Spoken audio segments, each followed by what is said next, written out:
Yo, have y'all ever watched or read something that is so fucked up on so many different levels that it's almost scary to think about how a living, breathing human reached a dark enough place to conjure up some of these ideas? But then you realize that you also watched the entire thing, leading yourself to question whether you are just as bad as them? Welcome to Made in Abyss, and more specifically, the sequel movie, Dawn of the Abyss. This isn't to say that the movie or series as a whole doesn't have its own redeeming qualities, which it most definitely does. But my god, if there isn't some of the most fucked up shit I have ever seen presented in a piece of media in this movie. I never thought it could get any worse than sitting on the couch with my dad for an entire episode of Dr. Pimple Popper. But no amount of body horror could prepare me for the little kid chug jugs. Just like anybody else who watched this movie, however, I've come out the other side a stronger and more resilient human being, and will now attempt to explain why it is that this show works for me in the first place, as a piece of entertainment and not just torture porn.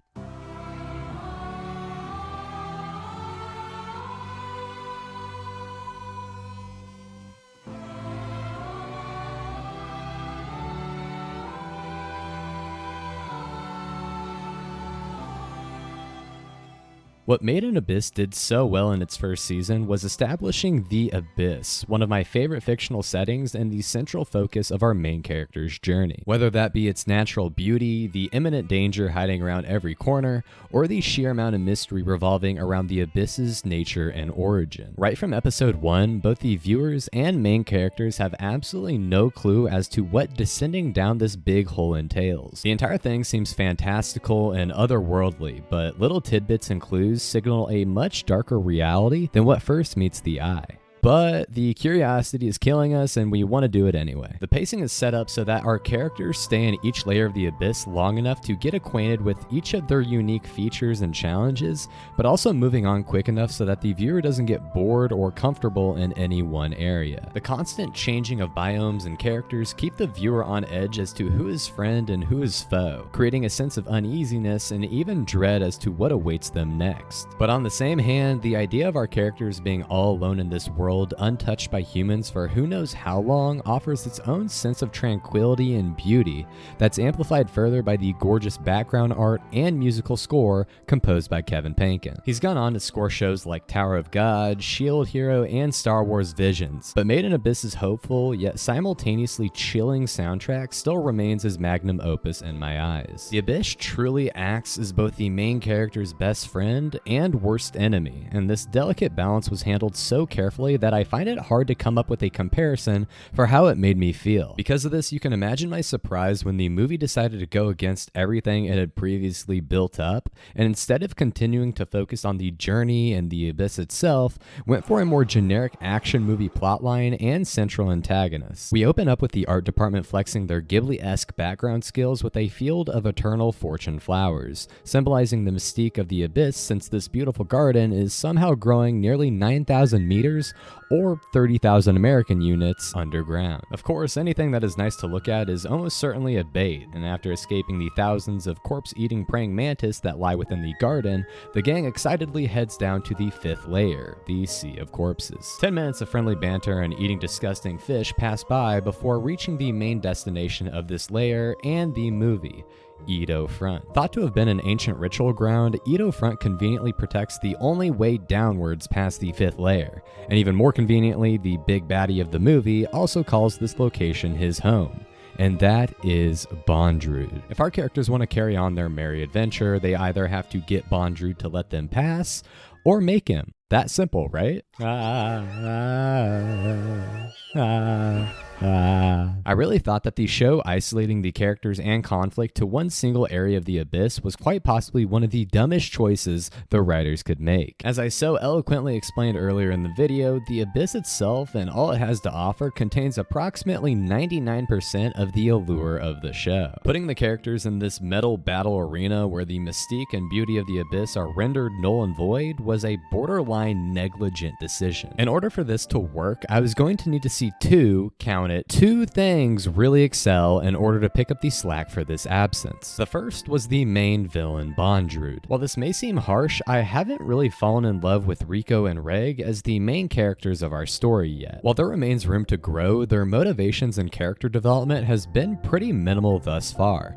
It's the brand new experiences, the characters they come across, that allow them to serve as the perfect lens for us, the viewer, to witness this world through, and less about them being the sole focus of the show. This meant that somebody else was going to have to shoulder a considerable amount of this newly established character-driven narrative. What Bondrewd brings to the table is not only a dope helmet, but also a near-perfect embodiment of the Abyss, and is why I think that this character works at all. Having some boring, bad for the sake of being bad villain on the 5th layer of the Death Hole would make no sense given the context of the world. In exchange for making it this far down into the Abyss, you are essentially forced to abandon the hope of ever returning to the surface, to the people and home you had once known. This and the absolute freakish hellscape you must endure ensures that only the most devoted, physically capable, and psychotic adventurers are able to make it to this point. Bondrewd's resolve is displayed in the coldness in which he operates, somebody who has completely rid himself of both his humanity and empathy in order to achieve his goals. The Abyss itself had been the main antagonist in the show thus far, and what was always so unnerving was the indiscriminate nature in which everything would happen. Both Bondrewd and the Abyss don't care for what happens to our main characters. They're just a couple of small pieces in a much larger world, and this shared perspective is what makes Bondrewd slide into that antagonistic role so effortlessly, and why he really works for me in the scope of the movie. We may not have the looming threat of the Abyss present in much of the film, but Bondrewd is there to fill that void, and offers our characters a single goal they need to clear above all else. This segues pretty perfectly into the second thing I need the show to prove to me, that the animation staff has the mettle to pull off engaging action sequences. Up until this point, it wasn't really needed, as for obvious reasons, the name of the game for our characters was to duck, dive, and weave through any danger they may come across, given the fact that they are, well, children. The thing is, the further our gang descends into the Abyss, the more dangerous things are going to become, and just like the characters,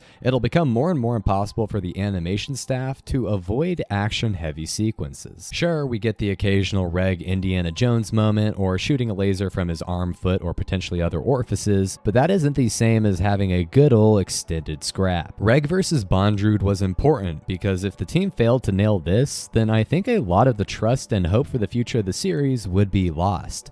After all, people expected a lot from this series, and even an average showing could end up being a disappointment. They had a movie budget afforded to them, meaning that the team should have a lot more time than usual to work on individual scenes compared to a seasonal anime, and if it came out looking like hot doo-doo, we wouldn't really be able to attribute it to the team simply not having enough time. Lucky for us, and for them, none of this came to pass, and the team was really given the opportunity to show what they're made of. Not only did they simply come up with a great piece of animation, but they also incorporated a lot of styles previously used in the show to give it its own unique flavor. Reg looks like something out of a horror film here, as if he's just another creature of the Abyss, and by animating him using this watercolor filter we've seen previously, you really do feel the urgency and danger that was present when confronting other monsters earlier in the series. He also just looks badass, so that's a plus. In motion, it looks great. The fight ends on a high note, and I finished the movie having a renewed sense of confidence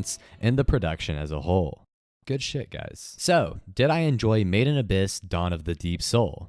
Yeah, if you couldn't tell. However, I totally understand if fans of the original series felt a little confused by the developments in the movie. A lot of the exploration and Abyss stuff in general was replaced by a main villain and concentrated story points. And while I'd argue that a lot of care was put into the integration of these factors, this was nonetheless a large departure from the original. The Abyss is such a sick concept that was able to enamor so many people right from episode 1. So putting it on the back burner was a bold choice that could have easily blown up in their face. For myself, I hope that they do bring back more of those quiet moments where it's just our characters in the Abyss, but at the same time, I don't think that they should just forget about the lessons learned from the movie. I genuinely enjoyed watching Reg go apeshit, or the addition of a big baddie other than the Abyss. There exists a balance somewhere in between these two opposites, and if there was ever an animation team that could figure it out, I'd trust it to be this one.